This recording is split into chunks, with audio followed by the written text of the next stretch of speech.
আসসালামু আলাইকুম আরব আমিরাত প্রবাসী ভাইগণ, আশা করি আপনারা প্রত্যেকে ভালো আছেন। আরব আমিরাত প্রবাসীদের জন্য অতি জরুরি সংবাদ। আরব আমিরাতে বাংলাদেশিদের ভিসা কবে চালু হবে, চলুন খবরে বিস্তারিত জেনে নেওয়া যায়। সংযুক্ত আরব আমিরাতে বাংলাদেশিদের জন্য বন্ধ রয়েছে সব ধরনের ভিসা। এতে চরম বিপাকে লাখো প্রবাসী বাংলাদেশি। পুনরায় ভিসা চালুর ব্যাপারে বাংলাদেশ দূতাবাসে কার্যকর ভূমিকা নেওয়ার দাবি জানিয়েছে প্রবাসীরা। মধ্যপ্রাচ্যের অন্যতম শ্রম বাজার সংযুক্ত আরব আমিরাত বেসরকারি হিসেবে প্রায় 15 লাখ প্রবাসী বাংলাদেশি এই দেশটিতে বসবাস করে।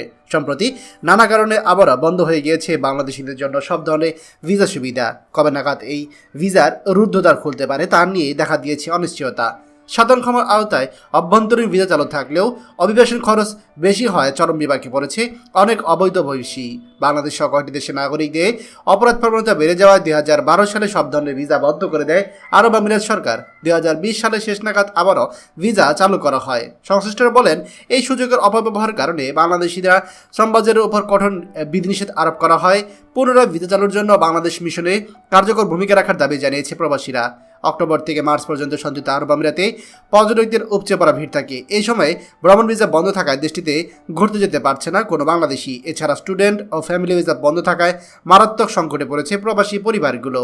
প্রিয় আরব আমিরাত প্রবাসী ভাইগণ, আপনারা প্রত্যেকে জানেন যে সংযুক্ত আরব আমিরাতে আমাদের বর্তমানে যে আউটপাস চালু হয়েছে, এই আউটপাস 2024 সাল পুরোটাই চলবে, অর্থাৎ 31শে ডিসেম্বর পর্যন্ত আপনি চাইলে আমিরাতে বৈধ হতে পারবেন।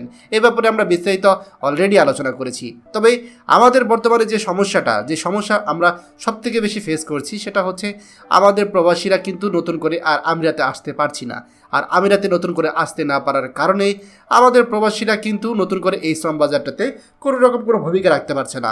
অন্যান্য দেশ, বিশেষ করে আফগানিস্তান, পাকিস্তান, ভারত থেকে প্রচুর পরিমাণে কর্মী আমিরাতে আসছে, আমাদের বাংলাদেশি শ্রমিকরা আসতে পারছে না। এই কারণে বাংলাদেশি যে মালিকানাভুক্ত কোম্পানিগুলো আছে, যে প্রতিষ্ঠানগুলো আছে, সেই প্রতিষ্ঠানগুলোতে কিন্তু দেখা যাচ্ছে বেশিরভাগ ক্ষেত্রেই বিদেশি নাগরিকদেরকে নিয়োগ দিতে হচ্ছে। এক্ষেত্রে দেশে যেমন রেমিটেন্স কম হয়ে যাচ্ছে বা রেমিটেন্স কম পাঠানো হচ্ছে, ঠিক তেমনি আমাদের প্রবাসীরাও কিন্তু এই শ্রম বাজারটাতে কোনো রকম কোনো দখল নিতে পারছে না। আর এই ব্যাপারে অবশ্যই বর্তমান সরকার বা আমাদের যে প্রধান উপদেষ্টা রয়েছে ডক্টর মোহাম্মদ ইউনূস, তাকে অবশ্যই আমিরাত সরকারের সাথে আলোচনা করে এই সমস্যাগুলো সমাধান করতে হবে।